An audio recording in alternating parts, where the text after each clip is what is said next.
The tragic, really puzzling deaths of Hollywood legend Gene Hackman and his wife, Betsy Arakawa. It's a story that's just captured everyone's attention. Today, here on the deep dive, we're going to try and cut through, all that initial noise and confusion. Hmm, We want to bring you the definitive forensic picture based on what we actually know now about what truly happened. that's exactly the plan. Our mission here is really to go beyond those early, often quite contradictory reports. We need to piece together what happened to Gene Hackman and Betsy Arakawa, focusing squarely on the latest information we have. That means the autopsy reports, detailed news investigations that came out later, and of course those initial police statements. It's obviously a somber case, but it really offers a profound look at how forensic science works, how it meticulously uncovers truth.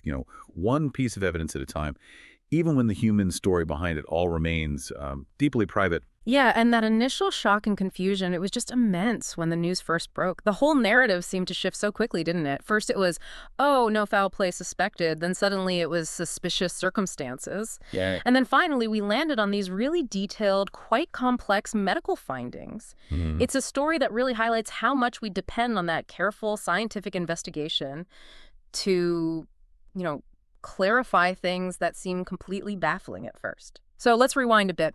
What were those very first clues? What did authorities find when they first arrived at the scene? Let's go back to that Wednesday, February 26th, 2025. Okay. Well, the initial discovery was grim. There's no other word for it. Two maintenance workers were doing a welfare check at their home there in Santa Fe, New Mexico. And they found Gene Hackman, who was 95, and his wife, Betsy Arakawa, 65, both deceased inside the house. And the specific locations were noted too, right? Yes, exactly. Gene was found in a mudroom area. Betsy was located in a bathroom, apparently near a space heater. And other details immediately stood out. The front door was found open. There were prescription pills scattered on the bathroom counter. And for Betsy, the initial observations noted obvious signs of death and body decomposition. That was clear early on. And just add her to the tragedy, their dog, Zinna, a Kelpie mix, was also found deceased, Yes. though thankfully two other dogs they owned were found alive on the property. Right. And what's really critical, forensically speaking, is what the police didn't find right away. There were no signs of forced entry. That's key. And things like carbon monoxide or gas leaks, they were ruled out very quickly. The fire department, the gas company, they checked and confirmed that wasn't the issue. So no obvious external cause like a break-in or a gas leak. Exactly. And while the Santa Fe County Sheriff's Office did initially state that no foul play was believed, they were also careful. They made it clear that the circumstances were, quote, suspicious enough in nature to require a thorough search and investigation. That makes sense, that initial ambiguity. It's a classic challenge in these kinds of investigations. If the obvious external causes aren't there, you really have to dig much, much deeper into the less visible clues. And that deeper dive, that eventually led to the crucial answers, didn't it, from the final autopsy reports. What exactly did those reports reveal? What made them so, well, definitive? They were absolutely definitive. These reports, which People magazine obtained and published details from on Sunday, April 27th, they confirmed the specific causes of death. For Betsy Arakawa, the cause was hantavirus pulmonary syndrome. Hantavirus. Yes. And authorities now believe she actually succumbed to this flu-like virus about 1 full week before Jean died, which is interesting because apparently she had searched online for symptoms related to COVID-19 and the flu, but tests later confirmed she was negative for both of those. Okay, so hantavirus for Betsy. What about Gene? For Gene Hackman, his cause of death was confirmed as hypertensive and atherosclerotic cardiovascular disease, basically advanced heart disease. But crucially, Alzheimer's disease was cited as a significant contributing condition. Alzheimer's too. Yes, his brain apparently showed, quote, microscopic findings of advanced stage Alzheimer's disease. Yeah. So medical investigators' official opinion stated very clearly that Gene, quote, succumbed to natural disease subsequent to the demise of Betsy.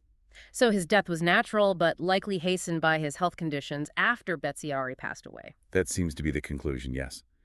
A natural decline occurring after Betsy's death, compounded by his existing heart issues and advanced Alzheimer's. That is just a stark, almost unimaginable reality, isn't it? Gene Hackman likely alone in their home with his deceased wife for several days. It is. And what's really fascinating from a forensic standpoint is how the physical state of the bodies themselves help confirm this timeline. The report specifically mentioned decomposition and partial mummification, particularly of the hands and feet.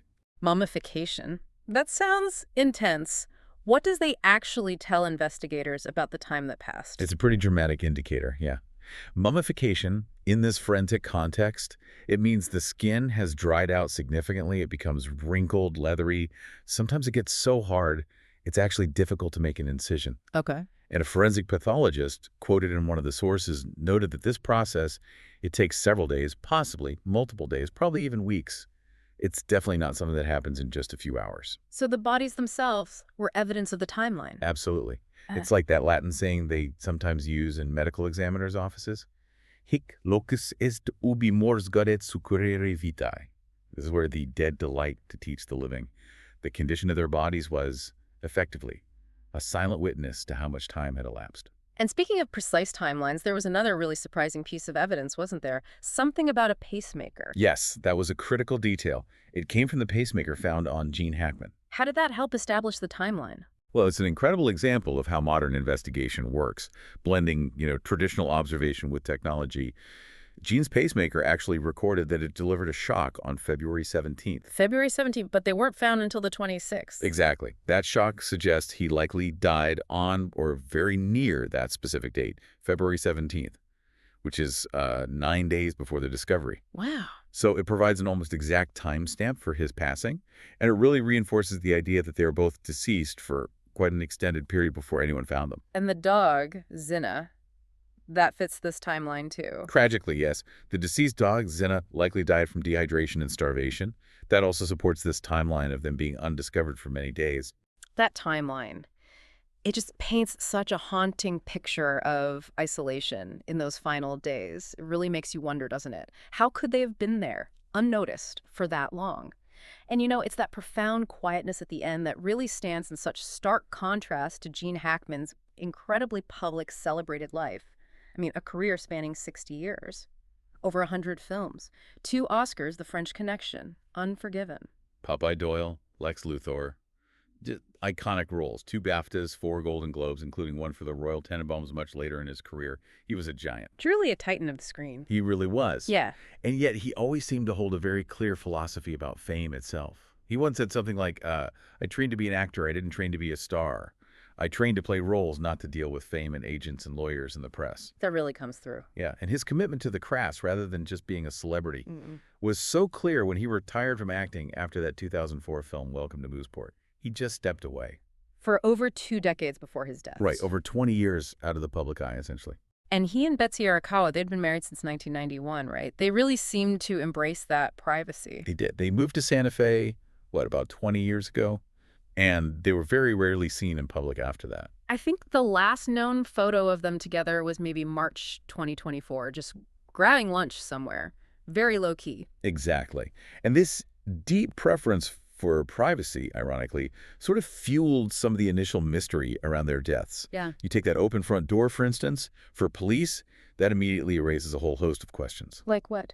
Well, was someone else inside? Did someone leave it open? Or was it left ajar deliberately by one of them? Or, could a sudden health event, maybe even Betsy's hantavirus symptoms worsening, have led one of them to open it for air before they were overcome? So many possibilities. Right. And in these situations, investigators have to meticulously look at everything. Computer activity, phone records, emails, texts, medical histories. They try to reconstruct the couple's mindset leading up to their deaths, especially with details like those scattered pills. Was it confusion, despair, an accident? Trying to understand their state of mind. That quest for the mental state, the why behind the what, is often the most challenging part of an investigation like this because it leaves so few, physical traces. And of course, you know how it is today. Any kind of perceived ambiguity, especially in a high-profile case, it just explodes online, doesn't it? Speculation, conspiracy theories. Oh, absolutely. That's almost inevitable now. And without giving them any credit, it's worth noting that online chatter did latch onto this case. You saw whisperers trying to connect it to totally unrelated things, the Epstein files leak, some kind of witch cult, vague cover-ups hidden behind the privacy claims. Just wild speculation. All right. It makes it incredibly difficult for people to sort fact from fiction, especially when you also have the family, understandably, valuing their privacy intensely. Hackman's family reportedly sought restraining orders to block photos and videos from getting out. So you have this tension, public curiosity running up against private grief and the desire for dignity. It's a really difficult balance. So Let's recap where this deep dive has taken us. We have the confirmed causes of death, which are medically quite clear now. Right. Hantavirus for Betsy Arakawa. Yeah. And then hypertensive and atherosclerotic cardiovascular disease with Alzheimer's as a major contributing factor for Gene Hackman. And we have that unsettling timeline strongly suggested by the pacemaker data, placing Gene's death around February 17th, and further supported by the forensic clues in the decomposition.